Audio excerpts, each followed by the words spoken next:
கர்த்தருக்குள் அன்பானவர்களே, கர்த்தரும் அருமை இரட்சகருமாகிய இயேசு கிறிஸ்துவின் நாமத்தினாலே உங்கள் எல்லோருக்கும் அன்பின் வாழ்த்துக்களை தெரிவித்துக் கொள்கிறேன். அருமையானவர்களே, இந்த நாளில் அடியேன் மூலமாக உங்களுக்கு சேர இருக்கிற ஒரு செய்தி, நாம் இந்த உலகத்தில் இருக்கும்போது அநேக மனிதர்களை பார்க்கிறோம், விதவிதமான மனிதர்களை சந்திக்கிறோம். ஒவ்வொருடைய குணாதிசயங்களையும் ஒவ்வொரு மாதிரியாக இருக்கும். ஆனால் மனிதர்களிலே நான் பிரிப்பது 2 வகையாக பிரிக்கிறேன். ஒரு 20 ஆண்டுகளுக்கு முன்பாக நான் ஒரு புத்தகத்தை படிக்கின்ற பொழுது, மனிதனுடைய சரீரத்தை வைத்து சில வசனங்கள் மூலமாக சில காரியங்களை நான் தியானித்தேன். அந்த தியானத்தின் மூலமாக அநேக இடங்களுக்கு அதை செய்தியாக கொண்டு சென்றேன். இப்பொழுதோ உங்கள் முன்பாக இந்த சேனல் வாயிலாக தேவனோடு சில நிமிடம் என்கிற சேனல் வாயிலாக உங்களிடத்தில் அதை நான் பகிர்ந்து கொள்ள விரும்புகிறேன்.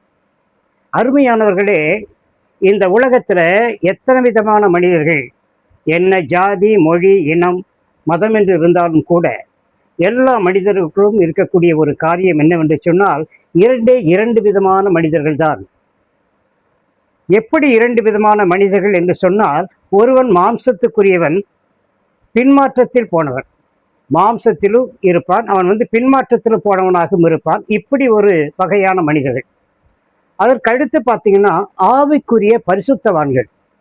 ஆக 2 விதமான மனிதர்களாக நான் பிரித்து உங்களோடு கூட சில தியானிப்புகளை உங்கள் மூலமாக நான் பகிர்ந்து கொள்ள விரும்புகிறேன். பாருங்க, ஏசாயா தீர்க்கதரிசியுடைய புத்தகம் 1ஆம் அதிகாரம் 5, 6 வசனங்களிலே இப்படியாக சொல்லப்படுகிறது. எப்படியாக என்று சொன்னால், இங்க பாருங்க என்ன அந்த இடத்துல எழுதப்பட்டிருப்பது, ஏசாயா தீர்க்கதரிசியின் மூலமாக எழுதப்பட்டிருப்பது, நீங்கள் இன்னும் ஏன் அடிக்கப்பட வேண்டும், அதிகமாய் விலகி போகிறீர்களே, தலையெல்லாம் வியாதியும் இருதயமெல்லாம் பலட்சியமாக இருக்கிறது.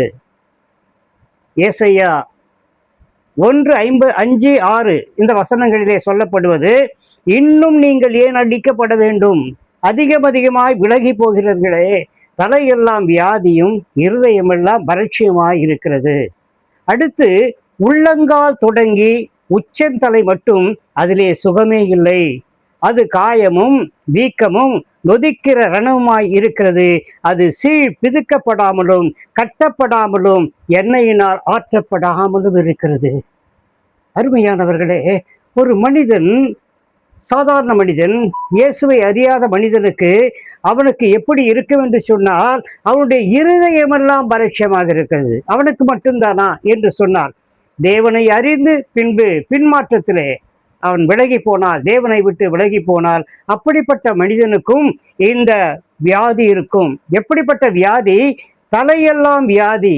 தலையெல்லாம் வியாதியா? அப்படி என்ன வியாதி என்று சொல்லுகின்ற பொழுது, நாம் ஆவிக்குரிய வண்ணமாக சிந்திப்போமையானால், என்ன இந்த தலையெல்லாம் வியாதினா, இந்த தலைக்குள்ளாக பார்த்தீங்கன்னா சிந்திக்கிற சிந்தனைகள், வீணான சிந்தனைகள், பாவ சிந்தனைகள், மோச நாசங்கள் அடிப்படையிலான சிந்தனைகள், அடுத்தவனை பற்றி குறை சொல்லுகின்ற சிந்தனைகள், இப்படிப்பட்ட வீணான சிந்தனைகள், அடுத்தவனுக்கு என்ன கெடுதல் செய்யலாமோ என்கிற சிந்தனைகள், இப்படிப்பட்ட சிந்தனைகள் எல்லாம் பார்த்தீங்கன்னா அது தலையில ஒரு வியாதியா இருக்குது.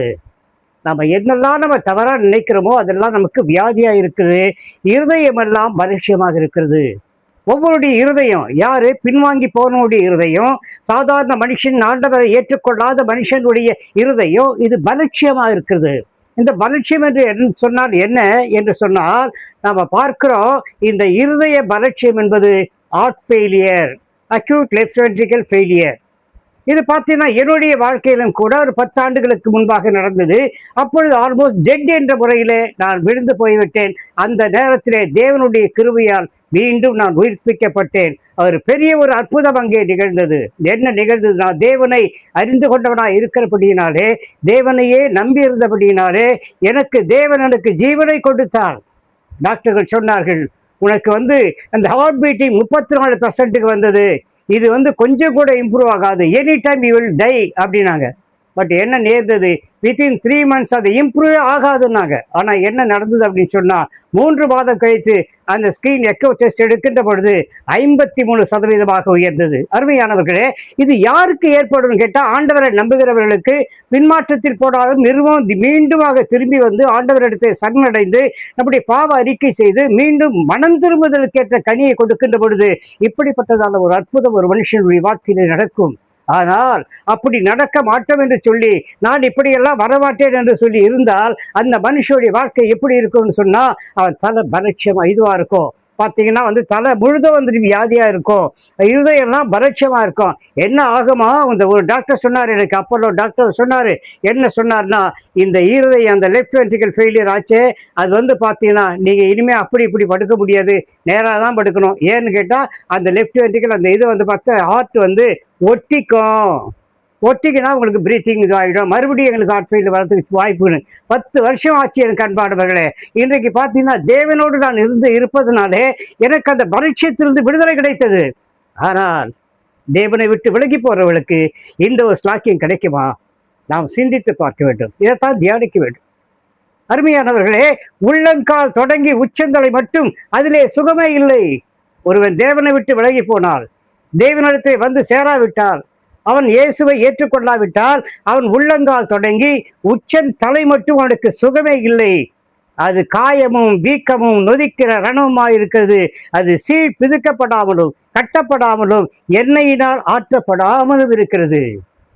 பாருங்க, நம்ம உங்களுக்கெல்லாம் அனுபவம் இருக்கா என்னன்னு தெரியல. எனக்கு இதெல்லாம் அனுபவத்தை கொடுத்துருக்காரு ஆண்டவர். அதனால தான் சாட்சியாக சொல்ல முடியுது. ஒரு கட்டி வந்தது, இப்போ பார்த்தா வேனில் கட்டின்னு சொல்லுவாங்க, வெயில் காலத்தில் வரக்கூடிய கட்டி. அந்த கட்டி அப்படியே பெருசா வீங்கிட்டே வரும்போது பார்த்தீங்கன்னா அதுல கையை வைக்கவே முடியாது, தொடவே முடியாது, உயிர் போகும். அப்படிப்பட்ட ஒரு வலி வரும். அப்படிப்பட்ட வலி ஒரு மனுஷனுக்கு என்னன்னு கேட்டா, அவனுடைய கிரியைகளினாலே அவனுக்கு அப்படிப்பட்டதான மன வேதனை ஏற்படும். இந்த தலையில பார்த்தீங்கன்னா நொதிக்கிற அப்படியே சீழ் வடியும். அந்த சீழை பிதிக்க எடுக்க முடியாது. பிதிக்க எடுக்கனா அங்க கையை வச்சாவே வலிக்கும். டாக்டர் எடுத்த போகின்ற பொழுது டெர்மட்டாலஜி கிட்ட அவங்க பார்ப்பாங்க, அந்த கையை வைக்க பார்ப்பாங்க, கீறி எடுக்க பார்ப்பாங்க. ஐயோ உயிர் போகுது டாக்டர், வேண்டாம் வேண்டாம் வேண்டாம். அப்படிப்பட்டதான ஒரு அனுபவம் யாருக்கு வரக்கூடாது, யாருக்கு வரக்கூடாது? கிறிஸ்துவை ஏற்றுக்கொண்டவர்கள் பின்மாற்றத்திலே போனால் அப்படிப்பட்டதான காரியங்கள் உங்கள் வாழ்க்கையிலே எப்படி வரும்னு பார்த்தீங்கன்னா, காயமும் வீக்கமும் நொதிக்கிற ரணவுமா இருக்கிறது. அது சீழ் பிதுக்கப்படாமலும் கட்டப்படாமலும் எண்ணெயினால் ஆற்றப்படாமலும் இருக்கிறது. எண்ணெய் என்பது என்ன? ஒரு மனுஷனுடைய வாழ்க்கையிலே அவன் பின்மாற்றத்திலே போனால் அவன் முன்னாடி, அதாவது அவனுக்கு கிடைக்கப்பட்ட எல்லா விதமான நன்மைகளும் கிடைக்காது. அவன் வாழ்க்கையிலே மிகவும் ஒரு கவலைகரமான ஒரு நிலைமையில இருப்பான். அதைத்தான் இங்கே சொல்லுகிறது. அப்படியானால் அவனுக்கு பார்த்தீங்கன்னா எண்ணெயினால் ஆற்றப்படாமல் இருக்கிறான். அவனுடைய காயங்கள் எல்லாம் ஆற்றப்படாமல் இருக்கிறது. அதுக்கு என்ன மீனிங் அப்படின்னு சொன்னா, இப்ப பாருங்க, ஒரு ஆவிக்குரிய மனுஷனுடைய காரியம் எப்படி இருக்கிறது சொன்னால், சங்கீதம் 23:5 என் சத்துருக்களுக்கு முன்பாக நீர் ஒரு பந்தியை ஆயத்தப்படுத்தி என் தலையை எண்ணெயினால் அபிஷேகம் பண்ணுகிறீர், என் பாத்திரம் நிரம்பி வழிகிறது. அருமையானவர்களே, இங்கே எண்ணெய் என்பது எதை குறிக்கிறது? அபிஷேகம், தேவனுடைய அபிஷேகம். அந்த தேவனுடைய அபிஷேகம் ஒரு மனுஷனுக்கு இருக்குமானால் அவனுக்கு பார்த்தீங்கன்னா இப்படிப்பட்டதான ஒரு காயம் இருக்காது, வீக்கம் இருக்காது, ரணம் இருக்காது, சீழ் பிதுக்கப்படாமல் இருக்காது, ஆட்டோமேட்டிக்கா கட்டப்படாமல் இருக்காது. ஆட்டோமேட்டிக்கா அவனுக்கு பார்த்தீங்கன்னா ஏற்ற வேலைகளை எல்லா விதமான காரியங்களும் பார்த்தீங்கன்னா அவனுக்கு சிகிச்சை அளிக்கப்பட்டு அவன் பூரண சுகத்தை, பலத்தை, ஆரோக்கியத்தை பெற்றுக்கொண்டு தேவனுக்காக ஓடுவான். இதுதான் ஒரு ரகசியம். அதாவது மாம்சத்துக்குரியவனும் தேவனை விட்டு விலகுறமான ஒரு மனுஷனுக்கும் ஆவிக்குரிய மனுஷனுக்கு ஜீவிக்கிறவனுக்கும் உள்ள வித்தியாசம். இன்றைக்கு நாம் இந்த காரியத்தை பார்த்தோம். இனி வரும் காலங்களிலே மற்ற அவயங்களுடைய காரியங்கள் என்ன? மற்ற அவயங்கள் இந்த உலக தலையில பார்க்கிறோம், தலையை பார்க்கிறோம், இருதயத்தை பார்க்கிறோம். அதுக்கு அடுத்து உள்ள ஒவ்வொரு அவயங்களும் ஒரு ஆவிக்குரிய மனுஷனுக்கு எப்படி இருக்கும், ஆண்டவரை அறியாதவனுக்கு எப்படி இருக்கும், பின்மாற்றத்தில் போறவனுக்கு எப்படி இருக்கும் என்பதை குறித்து இனி வரும் நாட்களிலே நாம் சிந்திப்போம், தியானிப்போம். அன்பானவர்களே, இப்பொழுது கூட நீங்கள் இதை உற்சாகமாக பார்த்து வருகிறீர்கள். பார்ப்பதற்காக நன்றி. நீங்கள் அநேகர் லைக் பண்ணுறீங்க. இன்னும் கூட பார்த்தீங்கன்னா சப்ஸ்கிரைப் பண்ணாதவங்க நிறைய இருக்கீங்க. சப்ஸ்கிரைப் பண்ணுங்க. அதே போல் வந்து பார்த்தீங்கன்னா லைக் பண்ணுங்கள், ஷேர் பண்ணுங்கள், அதே போல் கமெண்ட் பண்ணுங்கள். இந்த செய்தி வந்து உங்களுக்கு பிரயோஜனமாக இருக்குதா என்பதை குறித்து நீங்கள் கமெண்ட் பண்ணுங்கள். கமெண்ட் பாக்ஸில் வந்து கமெண்ட் பண்ணுங்கள். அது என்னை உற்சாகத்தை கொடுக்கும். இன்னும் நான் வந்து என்னுடைய செய்திகளில் ஏதாவது மாற்றம் கொண்டு வர வேண்டுமானால் அதையே நீங்கள் சஜஷன் கொடுங்க. அந்த சஜஷனை ஏற்றுக்கொண்டு அதற்கேற்ற விதமாக தேவனிடத்திலே அவரிடத்திலிருந்து நான் அவருடைய ஆவியினாலே நான் நிரம்பினவனாக உங்களுக்கு இன்னும் அநேக செய்திகளை கொடுக்க காத்திருக்கிறேன். கர்த்தர் தாமே உங்களை ஆசீர்வதிப்பாராக. God bless you all.